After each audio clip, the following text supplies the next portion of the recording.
16 বছর পর ফের শুরু হতে চলেছে উত্তর পূর্বাঞ্চলের অন্যতম বড় ও ঐতিহ্যবাহী ফুটবল প্রতিযোগিতা Padmachong football tournament.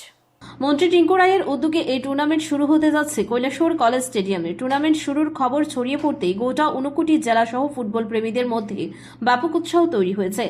Padmachong football টুর্নামেন্টের প্রস্তুতি ও রূপরেখা চূড়ান্ত করতে বুধবার দুপুরে কৈলাসহর সার্কিট হাউসের হলঘরে এক গুরুত্বপূর্ণ বৈঠক অনুষ্ঠিত হয়। বৈঠকটির আয়োজন করা হয় মন্ত্রী টিঙ্কু রায়ের উদ্যোগে এবং 59 জেলা ফুটবল অ্যাসোসিয়েশনের আহ্বানে।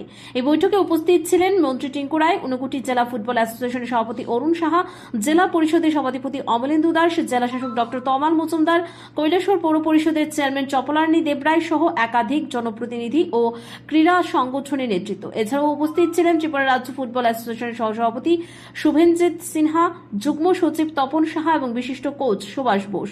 বৈঠক শেষে মন্ত্রী টিঙ্কু রায় জানান, সবকিছু ঠিক থাকলে আগামী 31 জানুয়ারি থেকে কৈলাসহর কলেজ স্টেডিয়ামে পদ্মচং ফুটবল টুর্নামেন্ট শুরু হবে। উদ্বোধনী ম্যাচে ত্রিপুরা রাজ্য মহিলা ফুটবল দলের সঙ্গে আসাম রাজ্য মহিলা ফুটবল দলের খেলা হবে। উদ্বোধনের আগে লেজার শো ও সাংস্কৃতিক অনুষ্ঠান আয়োজন করা হবে। টুর্নামেন্টে পশ্চিমবঙ্গ, আসাম, অরুণাচল প্রদেশ, মিজোরাম, নাগাল্যান্ড, মণিপুর সহ বিভিন্ন রাজ্যের দল অংশগ্রহণ করবে। পাশাপাশি পুলিশ, বিএসএফ, সিআরপিএফ ও স্পোর্টস স্কুলের দলকেও আমন্ত্রণ জানানো হবে। টুর্নামেন্ট শুরুর আগে মাঠ সংস্কার ও গোটা কৈলাসহর শহর সাজিয়ে তোলার সিদ্ধান্ত নেওয়া হয়েছে।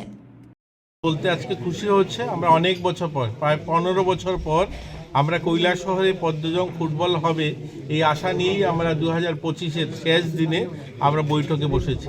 আমাদের সঙ্গে টিএফের কর্মকর্তা যারা আছেন তারাও আছেন, আমাদের 59 জেলার ফুটবল অ্যাসোসিয়েশনের সভাপতি সহ সকলেই উপস্থিত আছেন।